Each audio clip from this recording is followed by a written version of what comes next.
প্রধানমন্ত্রী শেখ হাসিনা বলেছেন, ফিলিস্তিনি জনগণের রক্তে যাদের হাত রাঙানো সে ইসরায়েলের সঙ্গে বিএনপি এখন হাত মেলাচ্ছে শুধুই তাকে উৎখাতের ষড়যন্ত্র করতে। মঙ্গলবার প্রধানমন্ত্রী শেখ হাসিনার স্বদেশ প্রত্যাবর্তন দিবস উপলক্ষে লন্ডনে আয়োজিত যুক্তরাজ্য আওয়ামী লীগের এক সমাবেশে এই অভিযোগ করেন তিনি। ডেস্ক রিপোর্টে বিস্তারিত।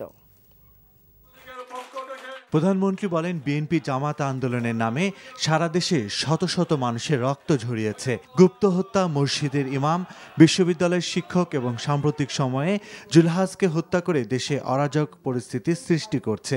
তাকে উৎখাত করতে না পেরে এখন ষড়যন্ত্র করছে ইসরায়েলিদের সাথে। তারা মুসলমান না, তারা ইহুদি না, তারা খ্রিস্টান না, তারা কি সেটাও বোধহয় তারা ভুলে গেছে। তারা এখন কম্প্রোমাইজ করছে, তারা এখন ষড়যন্ত্র করছে কাদের সাথে? কাজে আপনারা দেখেছেন কেন? এবং আমি এখন মুখে বলতে চাই না, রিপোর্ট বেরোচ্ছে, তারপর দেখেন এটা কে করেছে। তো শুধুমাত্র আমাকে সরানোর জন্য তারা এত দূর গেছে। যারা প্যালেস্টাইনে নারীদের হত্যা করলো, শিশুদের হত্যা করলো, অন্তঃসত্ত্বা নারীদের পর্যন্ত হত্যা করলো, আর তাদের সাথে তারা হাত মিলাচ্ছে আমার সরকার উৎখাত করার জন্য বা আমাকে হটাবার জন্য। শেখ হাসিনা অভিযোগ করেন, বাংলাদেশের মানুষের ধর্মীয় অনুভূতি ব্যবহার করে রাজনীতি করলেও তারা যে নিজেদের জন্যই শুধু রাজনীতি করে এর প্রমাণ দিয়েছে মোসাদের সঙ্গে হাত মিলিয়ে। এছাড়া যুদ্ধাপরাধীদের ফাঁসির বিষয়ে প্রধানমন্ত্রী বলেন, যারা বাংলাদেশের লাখো শহীদের রক্ত রঞ্জিত পতাকা রাজাকার আলবদরের হাতে তুলে দিয়েছিল তাদেরও বিচারের আওতায় আনা হবে।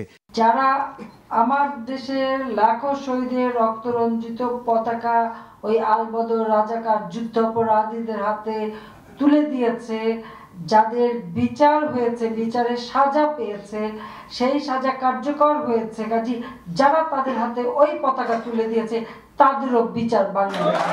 এছাড়া বাজেট প্রসঙ্গে প্রধানমন্ত্রী বলেন, সারা দেশে উন্নয়নের জন্য এবার সবচেয়ে বেশি অর্থ বরাদ্দ দেওয়া হচ্ছে, যা আগে কোনো সরকারের আমলে হয়নি। যুক্তরাজ্য আওয়ামী লীগের সভাপতি সুলতান শরীফের সভাপতিত্বে ও সাধারণ সম্পাদক সৈয়দ ফারুকের পরিচালনায় অনুষ্ঠিত সমাবেশে যুক্তরাজ্য আওয়ামী লীগ, যুবলীগ, ছাত্রলীগ সহ অঙ্গ সংগঠনের সকল নেতাকর্মীরা উপস্থিত ছিলেন। Arifur Rahman, NTV news desk.